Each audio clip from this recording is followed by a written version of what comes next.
Good afternoon, my awesome friends and followers of my YouTube channel. Thank you very much for your continued support as we keep moving in the direction of transparency and non-bullshittery.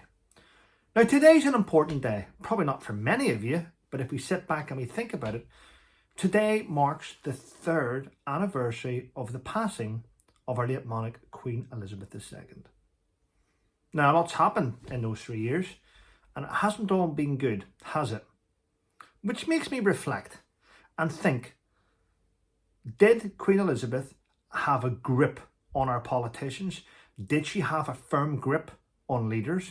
Did she have a firm grip on her own family? It begs that question, doesn't it? Now, when I sit and I reflect on our late monarch, Queen Elizabeth, my times are with fondness. Now, if you didn't know, it was March 2002 when I first actually seen Queen Elizabeth up front and live. And it was a bit of a shock. Because in March 2002, while I was in camp in Canterbury, I was sorting out radio equipment. I was doing bits and pieces. I was a member of the reconnaissance platoon at 1 Irish. And then all of a sudden, the back gates got locked. Word came in from the colonel to lock the back gates, put guards on the back gate, and double up the front gate, secure the camp. And we were like, bit unusual. The word came to us, and we drove our Wimix, which is a military vehicle, to the gate between the married quarters and the camp, and we blocked it off. Then the regimental police staff went round and cleared the parade ground, made sure there was no one allowed to go anywhere near it. And then a helicopter landed.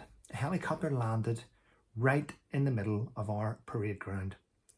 And this beautiful, beautiful armoured Rolls Royce arrived and parked off to a flank.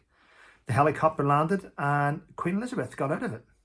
Queen Elizabeth and the Duke of Edinburgh. They got into the car, they were flanked by police, and they went to Canterbury Cathedral, where she had an engagement there. And I remember walking out of the block, which is where I lived, and standing at the side and watching her go past and just waving, and her doing her little wave as she drove out of camp, escorted down the road. It was the first time I'd ever seen her, and it was, I'm going to be honest with you, it was fabulous. It really was. Then that was 2002, 2003, Gulf War, 2004. Doing other stuff in the Middle East. 2005, working in Baghdad. Then 2006 comes. The 6th of September 2006 was the day that I went to Buckingham Palace for my investiture, which was quite a strange day, because what had happened was I had received the invitations to bring, obviously, my parents, guests. I brought my mum, my mother and father, and my father left his invitation at home. And when we got to the gates of Buckingham Palace, the police officer questioned who he was, and it was quite funny. But in a way, in hindsight, my father got to keep that invitation and framed it. My mother and father framed it, and it's in my mother's house in Belfast now. But have a look at this video and tell me what you think.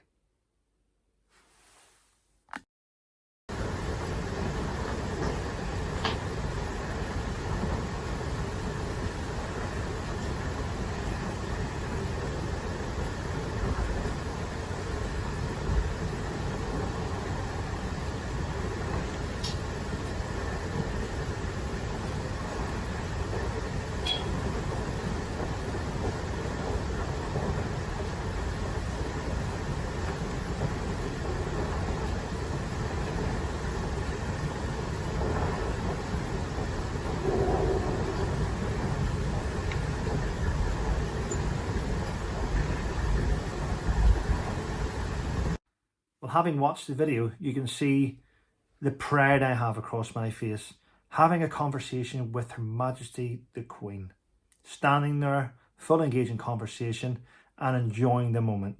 It was surreal. She asked me that, she said to me it was one of the very few occasions at that time that she'd given out the military cross to young soldiers, and that I was with the upkeeping of the tradition of the brave Irish. Is what she said.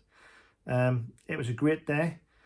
I got to meet Vidal Sassoon that day. I got to meet many dignitaries that day in the awards room, and it was fabulous.